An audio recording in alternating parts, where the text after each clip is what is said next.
Assalamualaikum warahmatullahi wabarakatuh. Apa kabar anak-anakku sekalian? Insya Allah kita dalam keadaan sehat walafiat. Sehingga pada kali ini kita akan melanjutkan materi pembelajaran kita di SMP kelas 8 semester 2. Baiklah, materi yang akan kita pelajari pada kesempatan kali ini yaitu sistem pernapasan pada manusia. Kompetensi dasar 3.9 menganalisis sistem pernapasan pada manusia dan memahami gangguan pada sistem pernapasan serta upaya menjaga kesehatan sistem pernapasan. 4.9 menyajikan karya tentang upaya menjaga kesehatan sistem pernapasan. Baiklah, kita mulai. Respirasi adalah proses pertukaran gas yang terjadi di dalam tubuh makhluk hidup. Terdapat 3 proses dasar respirasi manusia.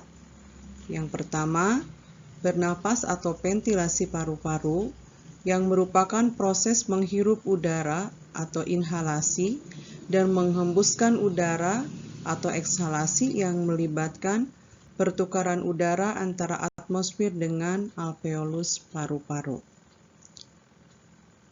Jadi kita lihat gambar ini adalah inhalasi dan yang sebelah kanannya adalah ekshalasi. Yang kedua, respirasi eksternal. Respirasi eksternal merupakan pertukaran gas-gas antara alveolus dengan paru-paru dengan darah di dalam pembuluh kapiler paru-paru. Pada proses tersebut, darah dalam pembuluh kapiler mengikat O2 dari alveolus dan melepaskan CO2 menuju alveolus. Yang ketiga, respirasi internal.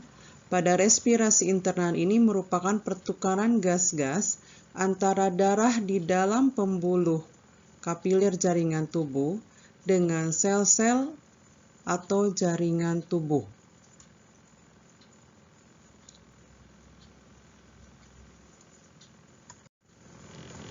Organ penyusun sistem pernapasan.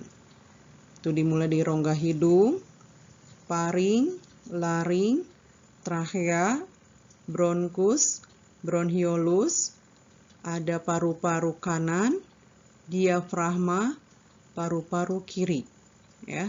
Dan di sini kemudian ada alveolus.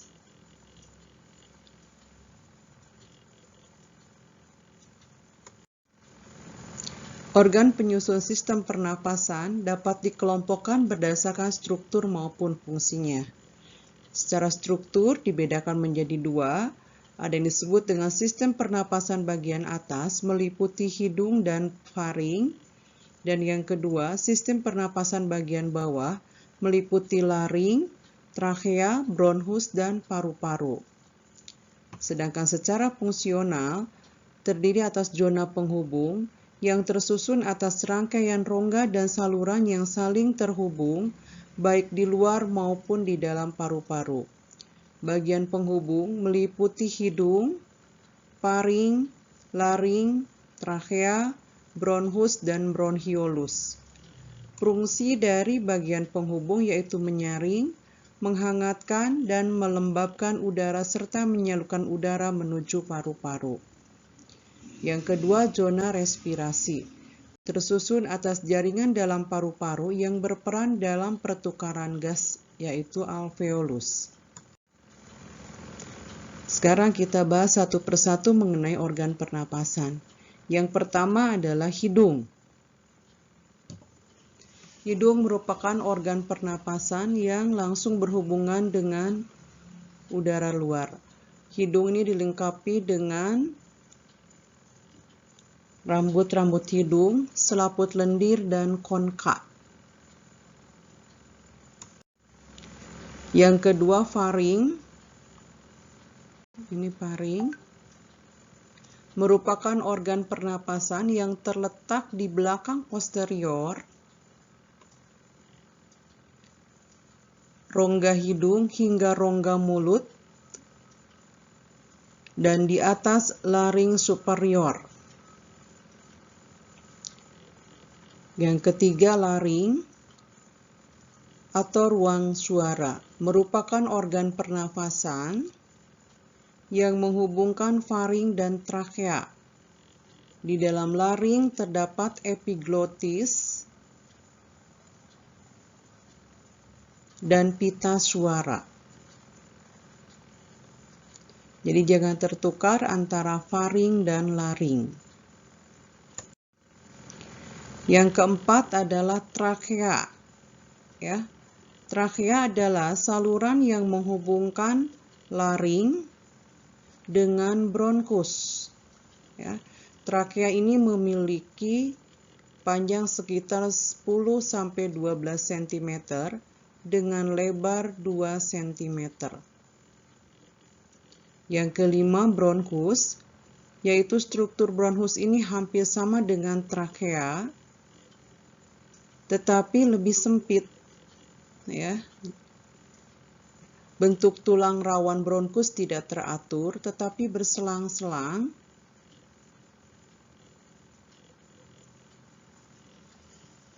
dengan otot polos. Yang keenam adalah bronchiolus. Ya. Bronchiolus di sini merupakan cabang-cabang kecil dari bronchus. Pada ujung-ujung bronchiolus terdapat gelembung-gelembung yang sangat kecil dan berdinding tipis yang disebut dengan alveolus. Jamaknya alveoli. Dan yang ketujuh ini adalah paru-paru. Ya. Paru-paru merupakan alat pernapasan utama. Paru-paru terdiri atas dua bagian, yaitu paru-paru kanan atau pulmodexter dan paru-paru kiri, pulmosinister. Pada paru-paru kanan ini terdiri atas 3 lobus, 1, 2, 3. Sedangkan paru-paru kiri hanya terdiri atas 2 lobus. 1, 2. Ada 2. Yang kedelapan adalah alveolus. Ya. Dinding alveolus ini tersusun atas satu lapis jaringan epitel pipih. Struktur yang demikian memudahkan molekul-molekul gas melaluinya. Dinding alveolus ini tersusun atas satu lapis jaringan epitel pipih. Struktur yang demikian memudahkan molekul-molekul gas melaluinya. Dinding alveolus berbatasan dengan pembuluh kapiler darah, sehingga gas-gas dalam alveolus dapat dengan mudah mengalami pertukaran dengan gas-gas yang ada di dalam darah.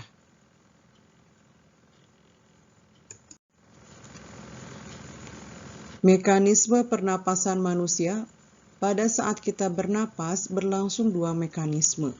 Ada yang disebut dengan inhalasi atau inspirasi, yaitu menghirup udara. Ya. Jadi udara masuk, kemudian otot tulang rusuk berkontraksi sehingga rongga dada mengembang. Kemudian ini adalah paru-paru dan diafragmanya berkontraksi, berarti dia bergerak turun. Sedangkan yang kedua menghembuskan udara atau eksalasi atau ekspirasi, udara keluar, otot tulang rusuk relaksasi sehingga rongga dada mengempis. Ya. Nah, diafragma relaksasi, bergerak naik. Frekuensi pernapasan. Frekuensi pernapasan ini adalah cepat lambatnya proses inspirasi dan ekspirasi. Frekuensi pernapasan pada orang dewasa normal dan sehat berkisar 15-20 per menit. Faktor-faktor yang memengaruhi frekuensi pernapasan antara lain jenis kelamin, umur, suhu tubuh, posisi tubuh, dan aktivitas. Volume pernapasan, ya. Volume pernapasan di sini terdiri atas udara komplementer, udara tidar, udara suplementer, udara residu, kemudian ada udara komplementer dan udara suplementer plus udara residu. Kita bahas satu persatu. Udara komplementer adalah volume udara yang masih dapat dimasukkan ke dalam paru-paru setelah melakukan inspirasi secara biasa, ya. Disebut juga dengan volume cadangan inspirasi, ya. Volume cadangan inspirasi atau udara komplementer ini sebesar 3000 ml. Sedangkan udara tidal adalah volume udara yang keluar masuk paru-paru saat tubuh melakukan inspirasi atau ekspirasi biasa, ya, dalam keadaan normal.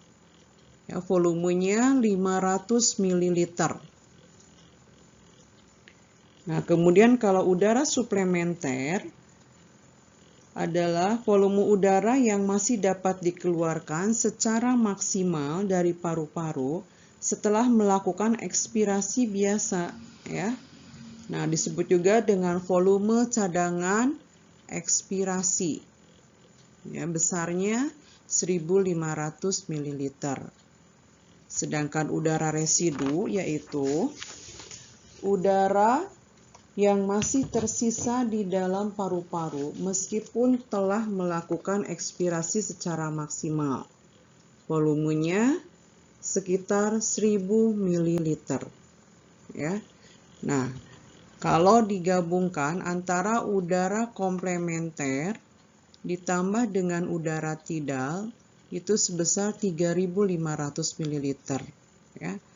Kalau udara suplementer ditambah udara residu, berarti jumlahnya 200 ml, maka kapasitas vitalnya yaitu sebesar 500 ml. Ya, sedangkan kapasitas total paru-paru adalah 6000 ml. Tetapi perlu diingat tadi sekali lagi bahwa volume pernapasan ini banyak yang mempengaruhinya, ya. Salah satunya adalah jenis kelamin, kemudian juga ada umur, ada aktivitas, ya. Kemudian juga ada posisi tubuh dan ada suhu tubuh. Nah, kita lanjutkan gangguan pada sistem pernapasan manusia dan upaya untuk mencegah atau mengatasinya. Ini salah satunya itu influenza. Influenza ini merupakan penyakit yang disebabkan oleh infeksi influenza berupa virus seperti ini, virusnya. Nah, sekarang upayanya yaitu selalu gunakan masker, kemudian selalu mencuci tangan dan menggunakan sabun sebelum makan. Apalagi di masa pandemi sekarang seperti ini, ya. Ini wajib kita lakukan. Prokes, ya, protokol kesehatan harus tetap kita laksanakan. Yang kedua, tonsilitis. Secara normal, tonsil atau amandel akan menyaring virus dan bakteri yang akan masuk ke dalam tubuh bersamaan dengan makanan atau udara. Nah, apabila daya tahan tubuh dalam kondisi lemah, maka virus atau bakteri ini akan menginfeksi tonsil sehingga dapat menyebabkan penyakit yang disebut dengan tonsilitis. Ya. Nah, berarti upayanya kita harus menjaga imun kita, ya, agar kita selalu dalam keadaan fit sehingga virus atau bakteri itu tidak mudah masuk ke dalam tubuh kita. Seperti ini. Ini amandelnya, ini adalah tonsilitis berwarna putih ini. Ya. Kita lanjutkan. Faringitis, ya. Faringitis adalah infeksi pada faring oleh kuman penyakit seperti virus, bakteri, maupun jamur. Ya, dapat juga disebabkan karena zat kimia yang dapat mengiritasi jaringan pada faring. Ya. Nah, sekarang penanganannya seperti apa? pemberian antibiotika, kemudian juga mengkonsumsi makanan yang bergizi agar sistem pertahanan tubuh menjadi lebih kuat. Jadi tetap kita harus menjaga imun kita, ya. Seperti ini, faringitis. Yang keempat, pneumonia, ya. Pneumonia merupakan infeksi pada bronchiolus dan alveolus. Penyebab terjadinya antara lain karena infeksi, virus, bakteri, jamur, dan parasit lainnya. Ya. Kalau ini kita perlihatkan, ini adalah paru-paru dalam keadaan normal. Yang A dan yang B ini adalah paru-paru bagi penderita pneumonia. Sama, salah satu pencegahannya kita harus selalu menggunakan masker. Ya. Itu. Yang kelima, tuberkulosis atau TBC, ya. Nah, TBC ini disebabkan oleh infeksi bakteri Mycobacterium tuberculosis, ya. Selain menginfeksi paru-paru, bakteri ini juga dapat menginfeksi bagian lain dari tubuh.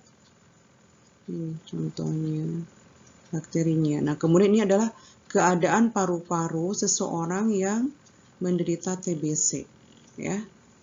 Nah, salah satu pencegahannya tetap harus menjaga imun tubuh. Yang keenam, asma. Asma itu dapat disebabkan oleh faktor lingkungan. Di antaranya masuknya zat pemicu alergi atau alergen dalam tubuh. Misalnya, asap rokok, debu, bulu hewan, peliharaan, dan lain-lain. Ya.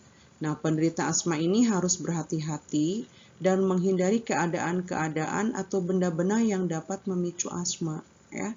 Jadi asma ini merupakan penyempitan pada saluran pernapasan. Kita perhatikan gambarnya, ya. Kalau dalam keadaan normal seperti ini, saluran pernapasannya, sedangkan pada penderita asma terjadi penyempitan. Nah, sekarang bagaimana upayanya? Biasanya orang penderita asma suka menggunakan inhaler atau nebulator seperti ini, ya. Ini salah satu upaya untuk mencegah atau mengatasi penderita asma. Ya, kita lanjutkan. Kanker paru-paru, nih yang ketujuh. Kanker paru-paru terjadi karena pertumbuhan sel-sel yang tidak terkendali pada jaringan dalam paru-paru. Jika sel-sel tersebut tidak segera ditangani, dapat menyebar ke seluruh paru-paru. Nah, apa faktor penyebabnya? Ternyata kanker paru-paru ini 85% disebabkan oleh merokok dalam jangka waktu yang lama. Sedangkan 10-15% terjadi karena orang yang tidak pernah merokok, ya. Ini ada gambarnya, ini adalah paru-paru dalam keadaan normal. Nah, yang sebelah B-nya ini adalah paru-paru bagi penderita kanker paru-paru, ya. Tadi disebutkan 85% itu adalah akibat merokok, ya. Nah, sekarang coba perhatikan semuanya.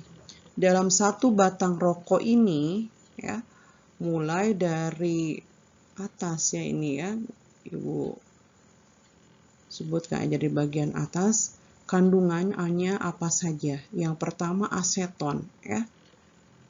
Ini aseton itu adalah sebagai penghapus cat kuku, ya. Kemudian yang paling ujung adalah hidrogen sianida, racun untuk hukuman mati, ya. Kemudian selanjutnya ada amonia, pembersih lantai yang suka digunakan untuk pembersih lantai, ya. Kemudian ada uretan, ada naftilamine, ya. Kemudian juga ada metanol, bahan bakar roket. Ada toluen, pelarut industri.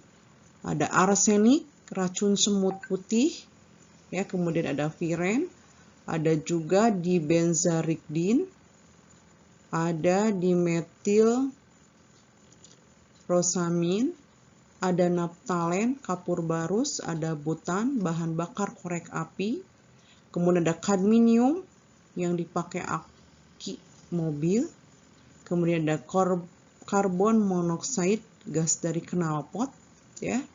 Ada benzoviren, tadi ada polonium 210, ada vinil klorid bahan plastik PVC ya.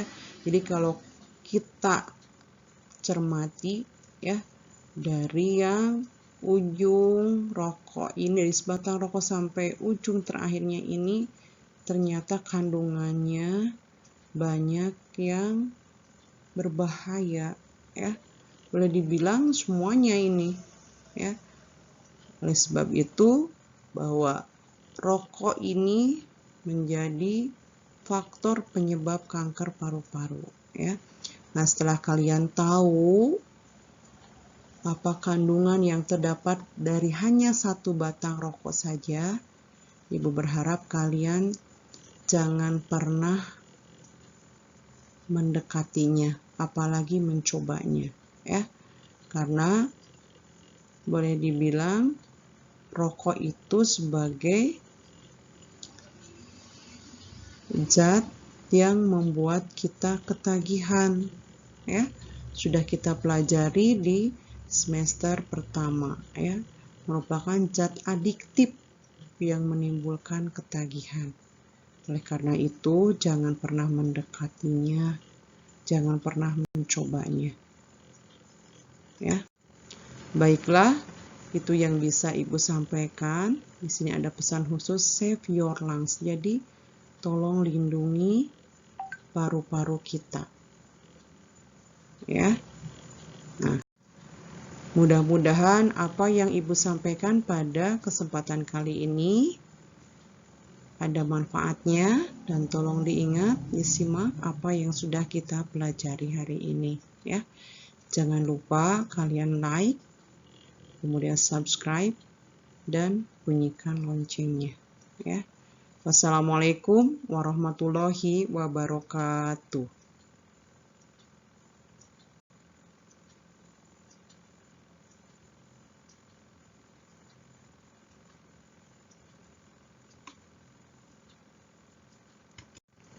Terima kasih.